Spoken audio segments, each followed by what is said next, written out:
कालांतर में पूरे भारत पर राज करने वाला बिहार आज अपने अस्तित्व की तलाश कर रहा है। कभी पूरी दुनिया को लोकतंत्र का पाठ पढ़ाने वाला बिहार आज खुद अपने लोकतांत्रिक प्रक्रियाओं से चुने शासक के कारण इस तरह पिस रहा है जिस तरह कोल्हू का बैल पिसता है। बिहार का वह स्वर्णिम इतिहास अब मिथक लगने लगा है, जहाँ की धरती बोध गया से कौशाम्बी के राजकुमार को निर्माण की प्राप्ति हुई थी।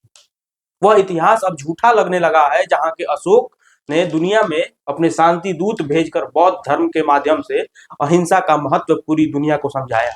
भूतकाल के अपने स्वर्णिम इतिहास पर गर्व करने वाले बिहार के लोगों से आप पूछिएगा कि कैसा है बिहार, तो शायद ही कालांतर में रहे उस बिहार की याद आए जो कभी मगध हुआ करता था।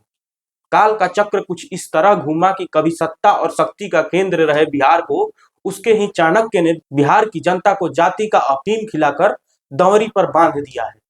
जिस जनता ने इस सरकार को चुना वह नशे में मदहोश होकर बस दंवरी करती जा रही है, क्योंकि उसके साथ हो रहे अत्याचारों का आभास शायद ही उसे हो रहा है। पूरे बिहार में जिस तरह से बेटियों के साथ बलात्कार की घटनाएं सामने आ रही है, उससे न तो सरकार को कुछ फर्क पड़ रहा है और ना ही जाति का अफीम सूंघे उस जनता को अपने ऊपर हो रहे अत्याचार का एहसास हो रहा है। अररिया जिले के फरबिसगंज में 9 अप्रैल को जो घटना हुई, जिसमें मामूली से नोक-झोंक कहे या मजाक कहे, जिसकी वजह से रवि चौहान ने नवी हुसैन का गला रेत कर हत्या कर दिया, यह सब खुलेआम सड़क पर भरी बाजार में हुआ और रवि चौहान नवी हुसैन का गला रेत कर पूरे बाजार में घूमता रहा। लेकिन प्रशासन अपने पैसा उगाही में इस कदर खोई हुई थी कि इस घटना का उसका कोई ध्यान नहीं था। या कहें कि बिहार की प्रशासन हो या सरकार, इसके लिए बलात्कार, हत्या जैसी घटनाओं का कोई महत्व नहीं। नवी हुसैन की हत्या के बाद उनके परिजनों और आक्रोशित भीड़ ने रवि चौहान को पकड़ लिया, जो कि झाड़ी में छिपने की कोशिश कर रहा था। भीड़ उसे 2 किलोमीटर खींचकर उसी जगह पर ले गई जहां उसने हत्या की और पीट पीट कर उसे मार डाला। जिस राज्य में सिगरेट न देने की वजह से मधेपुरा के दुकानदार के मुंह में गोली मारकर हत्या कर दी जाती हो, पटना हॉस्पिटल में घुसकर दिन दहाड़े मरीज की हत्या कर दी जाती हो, उस राज्य को किस बात पर गर्व होना चाहिए? जाति पर, धर्म पर या क्षेत्र पर?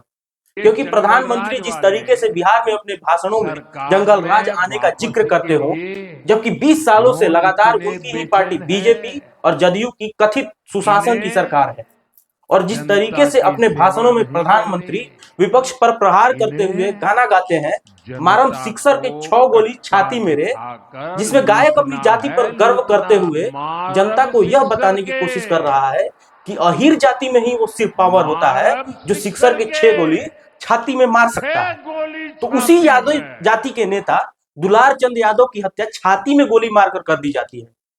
हत्या करने वाले भी अपनी भूमिहार जाति पर गर्व करते हैं, लेकिन इसी भूमिहार जाति के पटना में नीट की पढ़ाई करने वाली लड़की की इज्जत लूटकर उसको मार दिया जाता है। आज तक उस लड़की को न्याय दिलाने के लिए उसके परिजन पटना में सड़क जाम कर रहे हैं, कभी सीबीआई ऑफिस का घेराव कर रहे हैं, क्योंकि बिहार सरकार और प्रशासन से भरोसा उनका कब का उठ चुका है। क्योंकि बिहार की पुलिस जब इस मामले की जांच कर रही थी तो परिजनों को पुलिस के द्वारा यह बोला गया कि मान लीजिए कि आपकी बेटी ने सुसाइड किया है, जबकि पोस्टमार्टम में पीड़िता के कपड़ों से सीमन सैंपल भी मिले। यहां तक विपक्ष का आरोप है कि इस मामले में सरकार में शामिल कुछ सफेदपोश लोग भी शामिल हैं।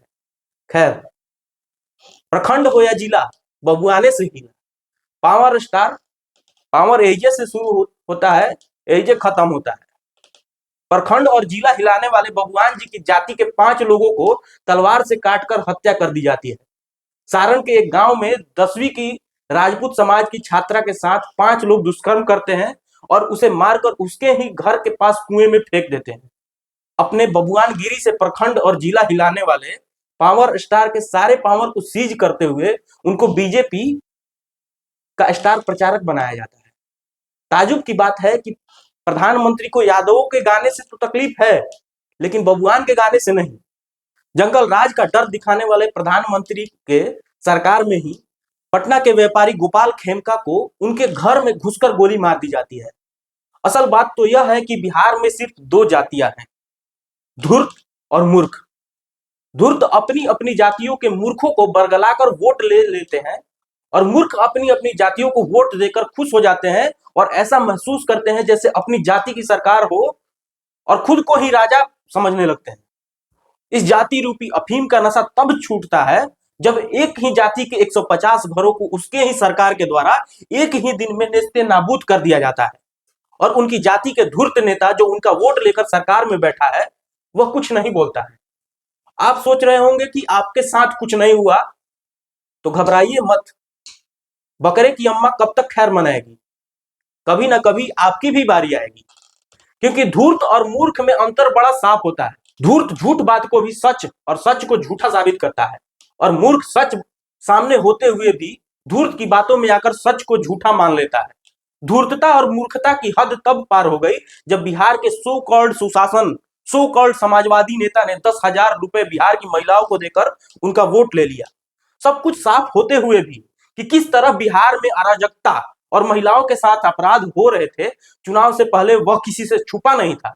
लेकिन महिलाओं ने 10,000 की लालच में जो किया उसे भुगतना भी महिलाओं को ही ज्यादा पड़ रहा है। बिहार के एक एक व्यक्ति को पता था कि बीजेपी और जदयू की जो हम सरकार बनाएंगे उसका हश्र क्या होगा। आज मातम यह है कि बिहार की महिलाओं के साथ हर रोज दुष्कर्म की घटनाएं सामने आ रही है, हर रोज हत्याओं की घटना आ रही है। अपराधी बेकाबू होकर सड़कों पर घटनाओं को अंजाम दे रहे हैं।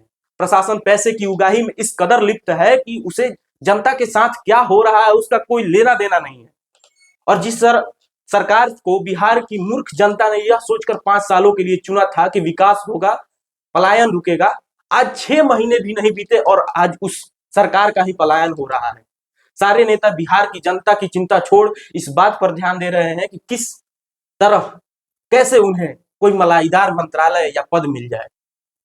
धन्यवाद।